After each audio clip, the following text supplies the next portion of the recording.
It was like a love story. I know. I don't know whether you remember it like I remember it, but it was the release of More, my book. Yes. And I hadn't met you before we sat down and I started talking, and I was just so drawn to you, and I just kept looking at you, and it was like I had my best friend sitting there.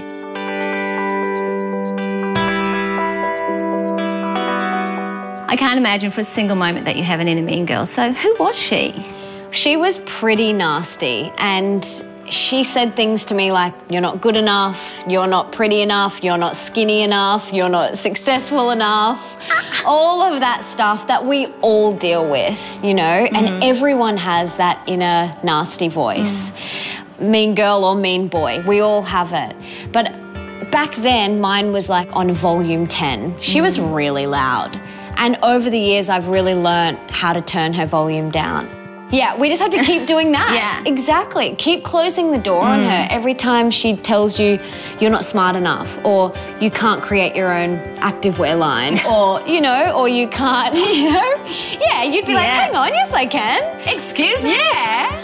But we all have it. We all have that nasty voice. Yeah, and it's nice to go through a journey and improve and get rid of that stuff with people who are experiencing the same thing. Then you realise that you can share because it's not your dark secret, everyone has it. It takes time, it's like a muscle. I call it the self-love muscle. Yeah, it's a good word. You've got to flex it. Like you go to the gym to do your abs and things like that.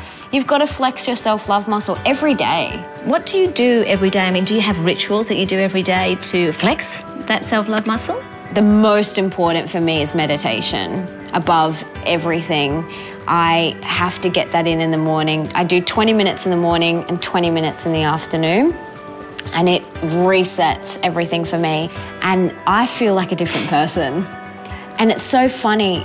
I feel more grounded, more clear, more effortless. You know, I feel like everything's just in alignment now. But you hear people saying it all the time, oh, I couldn't sit still or do that for 10 minutes or 20 minutes. But when you think about it, all you're asking them to do is stop. Yeah, that's it. So why can't people do it? I just think they just think that they're going to lose something, or they're going to miss out on something. But really, when you think about it, sitting still anywhere like you're talking about, for starting with 5, then 10, then 15, then 20 minutes is not such a big thing to try and do. No, and we all have, you know, the same amount of hours in the day. The reason we can't stop is because our mean girl's like, you don't have time to do this, but we do. Yeah, we do. We do. Because, I mean, when we were doing Active Nation Day, we did all these stats, and people were saying, I don't have time for this, I don't have time for that. But then we got all the stats on how much TV people are watching and all this other stuff that they're finding time to do. It's more about choices, isn't it, and making good ones. Yeah. You know, you can be drinking kale smoothies, but and working out, but if you're still having negative self-talk, it doesn't work out. It all starts with belief, definitely. Definitely. It's about prioritising what's important to you. Yeah, we're complex beings. You know, you can't just focus on one thing and disregard the others. You can choose to be negative, or you can choose to live positively and believe, you know, and it's your choice. No one can do it for you. And it's addictive. I think good habits are just as addictive as bad habits. And being positive and looking after yourself is a great habit to have. Absolutely.